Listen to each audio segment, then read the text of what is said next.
नमस्कार, मैं doctor Parul Sharma अरविंदम clinic Solan से आप सबका वेलकम करती हूँ। आज मैं आप सबको इस माध्यम से न्यूरोसाइकेट्री की थोड़ी इंट्रोडक्शन बताना चाहूँगी। ये जो हमारी ब्रांच है न्यूरोसाइकेट्री, इसमें हम मेंटल हेल्थ के बारे में बहुत ज़्यादा जोर देते हैं।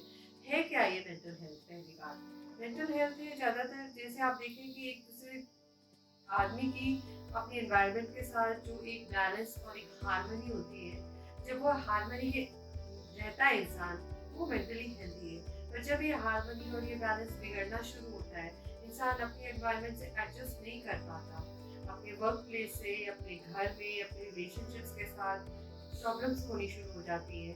कुछ ना कुछ वो उसकी हैंडलिंग में प्रॉब्लम शुरू हो जाती है। उसकी स्लीप डिस्टर्ब, उसकी एपेटाइट, उसकी हेल्थ, फिजिकल हेल्थ भी डिस्टर्ब होनी शुरू होती है। फिर धीरे धीरे उसकी इमोशनल हेल्थ भी डिस्टर्ब होनी शुरू होती है। तो ये लक्षण जो है, ये स्टार्टिंग से हम जब पकड़ना शुरू करते हैं तो हम पेशेंट को जल्दी और अच्छा ट्रीटमेंट दे पाते हैं। तो इसकी जो नॉलेज है, ये आम इंसान को इतनी जल्दी से उपलब्ध नहीं है। ना स्कूलों में, ना कॉलेजों में, ना कहीं हम ये सिखाते हैं कि हमारी फिजिकल हेल्थ के अलावा भी कोई एक हेल्थ है जिसकी बहुत ज़्यादा इम्पोर्टेंस है। और मेरे जो पेशेंट्स हैं, मेरा जो अनुभव है, वो उसमें मैंने देखा है कि हमारे जो पेशेंट्स हैं, वो सिर्फ फिजिकल हेल्थ को ही हेल्थ मानते हैं। जो मेंटल हेल्थ है, इसको निग्लेक्ट कर देते हैं कि चलो कोई बात नहीं, ये तो पार्ट ऑफ नेचर है, या पार्ट ऑफ, हो सकता है हमने कुछ बुरा किया तब हमारे साथ हो रहा है। ये सब चीज़ों को मतलब कि अंडर द कारपेट हम करके उनको लिंगर ऑन होने देते हैं, जिसकी वजह से ये प्रॉब्लम्स बहुत बड़ी बन जाती हैं और उनकी समस्या को सॉल्व करना और मुश्किल हो जाता है।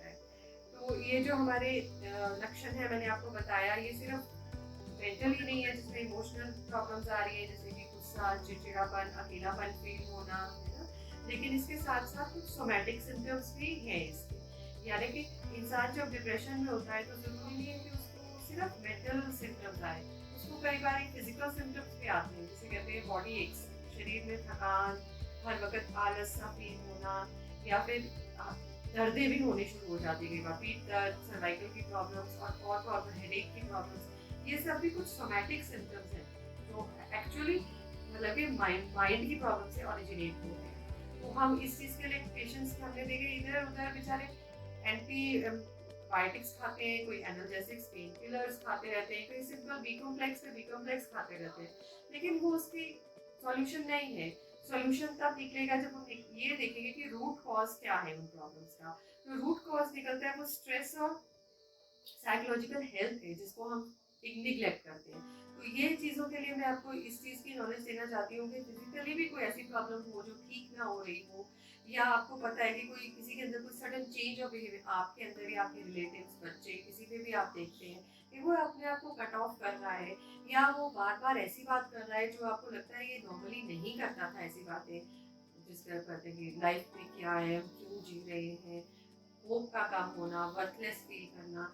ये चीज़ें किसी भी इनडायरेक्ट तरीके से जब हम किसी से सुनते हैं और उसको नज़रअंदाज करते हैं, तो वो हमें ये रेड अलर्ट साइन है कि उसको आपको नज़रअंदाज नहीं करना चाहिए। बैठ के प्रॉपर्ली उससे बात करके समझना चाहिए क्या ये कुछ और बीमारी की तरफ जा रहा है, और अगर जा रहा है तो प्रॉपर कंसल्टेशन अगर हम टाइमली लें, तो देखिए हमारी जो बॉडी है, ये हमारे भगवान ने इतना बड़ा गिफ्ट दिया है, इसको हमें निग्लेक्ट नहीं करना है। हमें अपनी बॉडी, माइंड, अपनी हेल्थ, स्पिरिचुअल हेल्थ तक को ध्यान रखना है। फिजिकल, मेंटल, स्पिरिचुअल हेल्थ जो है, ये तीनों जब इकट्ठी होती है तो वो होलिस्टिक और प्रॉपर, जिसको बोलते हैं हेल्थ, हेल्थ डब्ल्यूएचओ के हिसाब से, तो वो हेल्दी पर्सन है।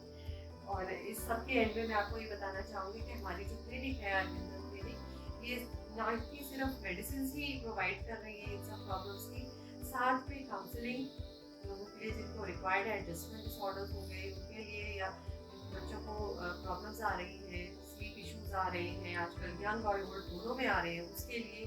और थेरेपीज जो होती है वो अलग अलग प्रकार की हैं। मैं इस टाइम थोड़ा शॉर्ट में आपको बताना चाहूँगी कि कुछ थेरेपीज हैं, जैसे कि डिप्रेशन के लिए सीबीटी है, इंटरपर्सनल थेरेपी है, कुछ और हीलिंग मेथड्स भी होते हैं जिसको थीटा हीलिंग बोलते हैं, इनर चाइल्ड हीलिंग बोलते हैं। तो ये सब चीज़ें हम सब यहाँ पर इस लेवल पे प्रोवाइड कर रहे हैं सब पेशेंट्स को ओपीडी बेस पे, और जो इजीली अवेलेबल है। और अब तो हमारा क्लिनिक बिल्कुल हॉस्पिटल के बिल्कुल साथ है, जहाँ पे सबको पहुँचना भी बहुत ही आसान है।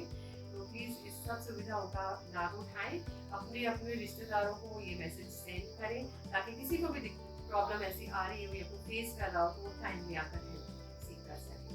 थैंक यू सो मच आज के लिए।